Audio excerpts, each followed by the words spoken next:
Livro O que aconteceu da cruz ao trono, de E.W. Kenyon. Capítulo 5. O que aconteceu no jardim?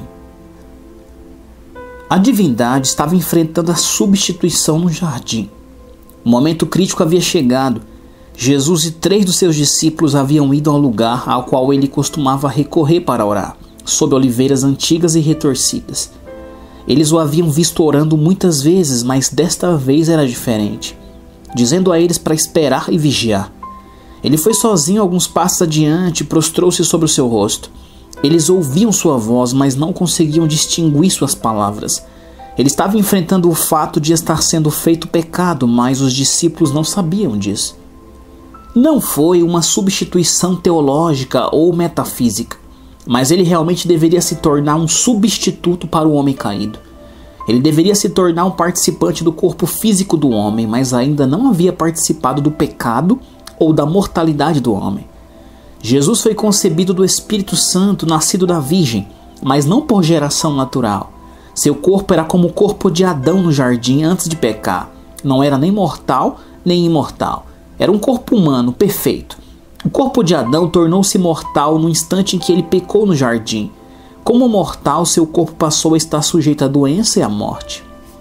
O corpo que Jesus possuía era um corpo humano perfeito.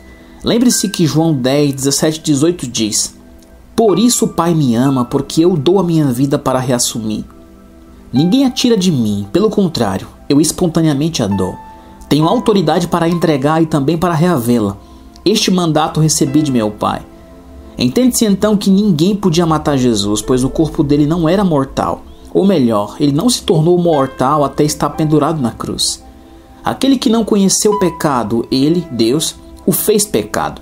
2 Coríntios 5:21, grifo nosso. Portanto, Jesus se tornou pecado. Seu espírito foi terrivelmente separado de Deus, como o de Adão no jardim. Não parece possível que Jesus pudesse se tornar pecado. Ele era tão santo quanto Deus é santo. O pecado nunca o havia tocado. É verdade que por muitos anos ele havia vivido em meio ao pecado, tentado em tudo, assim como nós, Hebreus 4:15. Mas o pecado nunca havia se tornado parte dele. Mas ele precisou se tornar pecado e ser separado de seu Pai. Como substituto para o pecado do homem, ele precisa ir ao lugar onde o homem que o rejeita deve ir. Ele precisa sofrer ali até que toda a dívida que a humanidade tinha para com a justiça fosse paga. Jesus sabia porque havia saído do Pai. Ele sabia porque veio ao mundo. Dessa maneira, ele sabia antes de vir o que teria de enfrentar. Ele sabia o que precisava sofrer. Agora podemos entender aquele grito de agonia em Mateus 26, do 36 a 46. Em seguida, foi Jesus com eles a um lugar chamado Getsêmani e disse aos seus discípulos: "Assentai-vos aqui enquanto eu vou ali orar." E levando consigo a Pedro e aos 2 filhos de Zebedeu, começou a entristecer-se e a angustiar-se. Então lhes disse: "A minha alma está profundamente triste até a morte. Ficai aqui e vigiai comigo."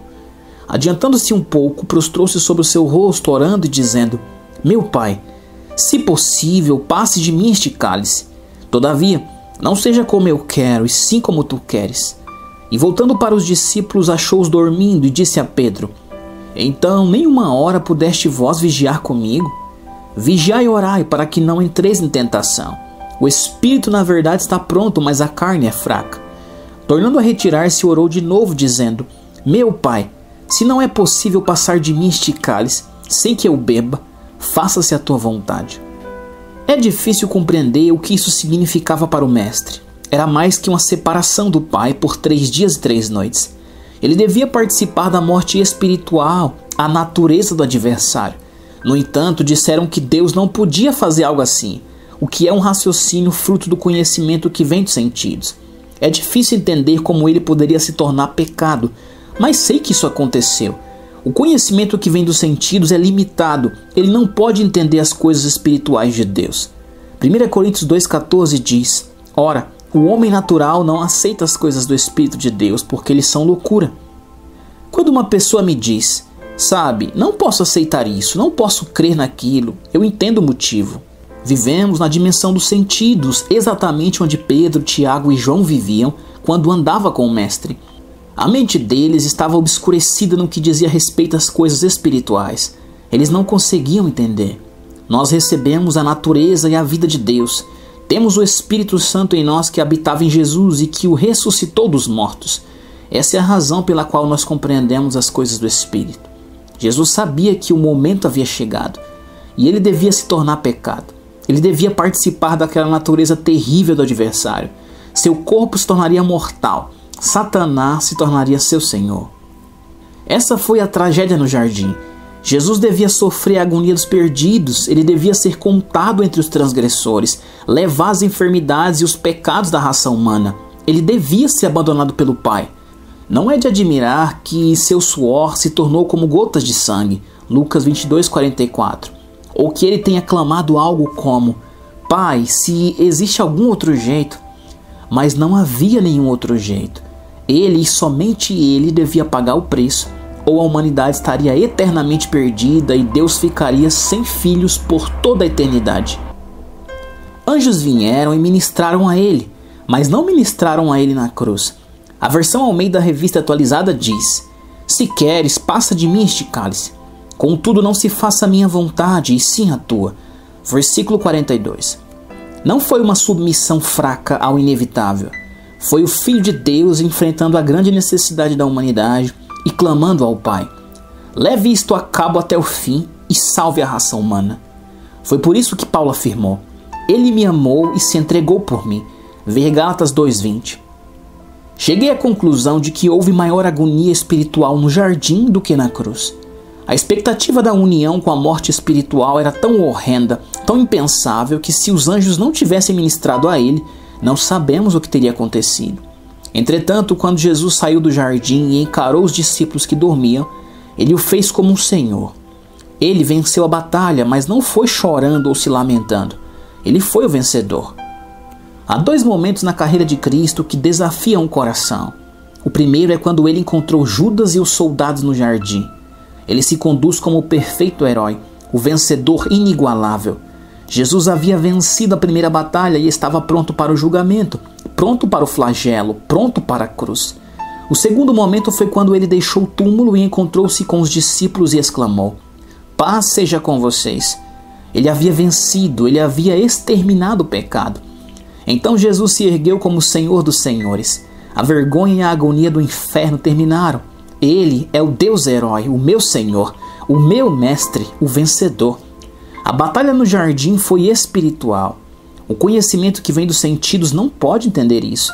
Ele havia irrompido pela dimensão do conhecimento que vem dos sentidos e proposto redimir o homem da mão do inimigo. Para fazer isso, ele precisa se render a esse inimigo. Há duas grandes forças aqui, uma visível e a outra invisível, e ambas são dominadas por Satanás. Satanás governava o Sinédrio, o Senado e o governador romano. Ele estava procurando dominar o espírito do Filho de Deus e sujeitá-lo a ele. Jesus sabia que estava chegando a hora em que Satanás o teria sob seu controle, mas agora, enfrentando os soldados e o julgamento do Sinédrio e o pavilhão de julgamento de Pilatos, ele andava como um rei. Resumo: esta é a tragédia das eras. Aquele que havia feito a aliança com Abraão, que cuidava dos filhos de Israel como uma mãe que amamenta cuida do seu filho, estava sendo julgado pelo mesmo sumo sacerdócio que ele havia estabelecido. Ele não era apenas o filho de Maria, mas Deus, o próprio Jeová. O quão brilhantemente este versículo se destaca.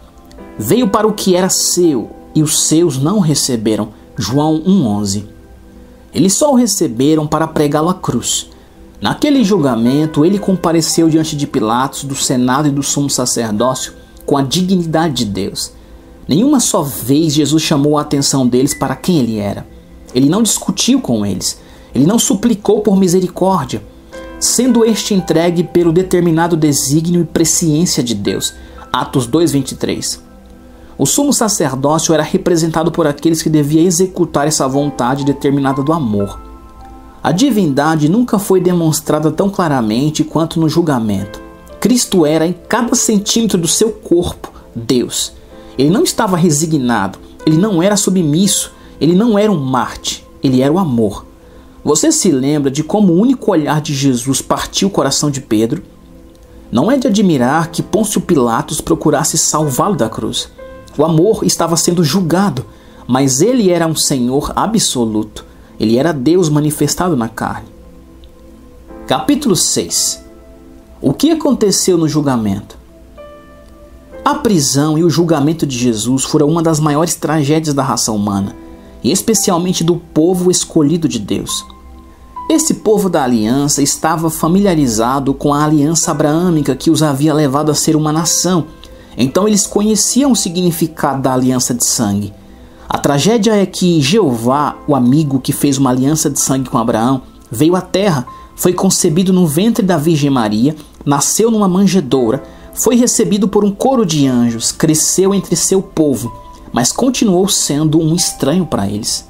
Eles não o conheciam realmente. Eles testemunharam seus milagres. Sua compaixão e seu amor por eles eram reconhecidos por todos.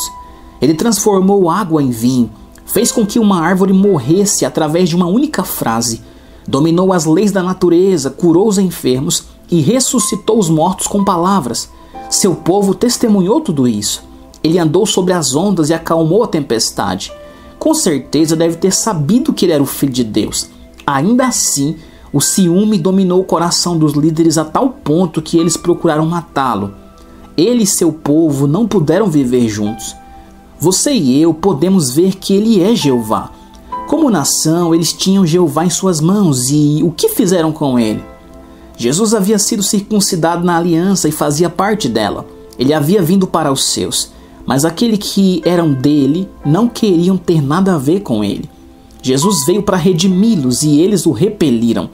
Ele era o Jeová do Mar Vermelho de Jericó. Ele havia feito o sol e a lua pararem nos dias de Josué. Ele os havia abençoado e protegido até que eles o repudiaram e foram levados cativos. Ele era Jeová manifestado aos sentidos como Jesus, o qual trilhou o chão de que dera a Abraão como o lar do povo da sua herança. Ele era o Jeová do povo da sua aliança de sangue. Ele os amava e eles o desprezaram, exigindo sua prisão. Eles levaram seu Jeová a julgamento. Você que entende o significado da aliança de sangue treme diante da ideia do que o povo realmente fez. A pessoa que eles levaram a julgamento havia feito a aliança com Abraão. Todos os homens que gritaram, crucifica-o, crucifica-o, Lucas 23, 21, caia sobre nós o seu sangue, sobre nossos filhos, Mateus 27, 25, tinham a marca da circuncisão sobre a carne e de fato estavam gritando, crucifica o Deus que fez a aliança de sangue com Abraão. Você consegue perceber a magnitude da tragédia que eles protagonizaram? Que sofrimento eles trouxeram sobre si mesmos. Caia sobre nós o seu sangue. Aquele era o Jeová da aliança de sangue deles. Eles negaram seu Deus da aliança de sangue. Eles o entregaram a um governador pagão para ser ultrajado, coroado com espinhos e crucificado. Os homens da aliança o seguiram até o Calvário enquanto ele carregava sua cruz, lançando palavras de zombaria e ódio. Paulo disse que a cegueira havia caído sobre eles. O Deus de Abraão estava no meio deles e nenhuma pessoa sequer o reconheceu. Ele não foi nem amado, nem adorado pelo seu povo. Zacarias 13:6 descreve isso claramente. Se alguém lhe disser, que feridas são essas nas tuas mãos? Responderá ele, são as feridas com que fui ferido na casa dos meus amigos. Ele os chamou de os amados da sua aliança de sangue. Esses mesmos homens insistiram que o seu Jeová fosse pregado à cruz. A tragédia das eras. Muitas vezes me perguntei por que o povo judeu tem sofrido tão intensamente. Parece ter nascido neles um ódio amargo pelo homem que eles havia crucificado. Em outras palavras, o homem odeia aquele a quem ele traiu. Eles apresentam a mesma atitude hoje ante a menção do seu nome, e ele era o amigo e o senhor da aliança de sangue deles. Ele foi traído na casa de Israel entre os amigos da sua aliança de sangue. Seu povo tratou-o como inimigo. Eles o crucificaram e gritaram, caia sobre nós o seu sangue. Era o sangue do juízo que deveria ter sido o sangue que os ligaria eternamente ao Deus da aliança deles, na nova aliança. Eles fizeram dele o sangue do juízo, separando-os do seu Salvador e do Deus Pai. Jesus veio para confirmar as promessas da aliança e fazer deles filhos e filhas. Ele veio para estabelecer uma nova aliança com o próprio sangue. e eles o crucificaram. Resumo: a cruz foi o clímax do amor manifestado. Não existe amor sem ação. Até que haja, não é amor. O amor foi desvendado na cruz. Aquele Deus homem que estava pendurado ali viera por vontade própria. Ele não era um Marte, ele era o amor supremo. Deus amou de tal maneira, vê João 3,16. Esse Deus era Cristo. Todos os atributos de Deus se manifestaram na cruz.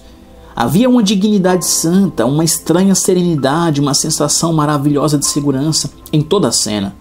Jesus era apenas um confidente, um senhor na cruz, assim como quando disse: tirai a pedra, João 11,39. Pilatos, o sacerdócio e o senado não condenaram Jesus à morte, nem os soldados romanos o pregaram ao madeiro. Foram as forças invisíveis de Satanás que os guiaram. Eles foram meramente instrumentos. Aquela potestade acreditava que havia adquirido domínio e que era o Senhor. Ele não sabia que estava destruindo a si mesmo ao tentar destruir o homem. Aquela hierarquia judaica não sabia que na mente da justiça eles estavam crucificando a nação judaica e que o sumo sacerdócio morreria com Cristo na cruz. Eles não sabiam que o sacrifício de touros e bodes havia terminado quando Jesus disse: está consumado, João 19,30. O sacerdócio deles estava terminado.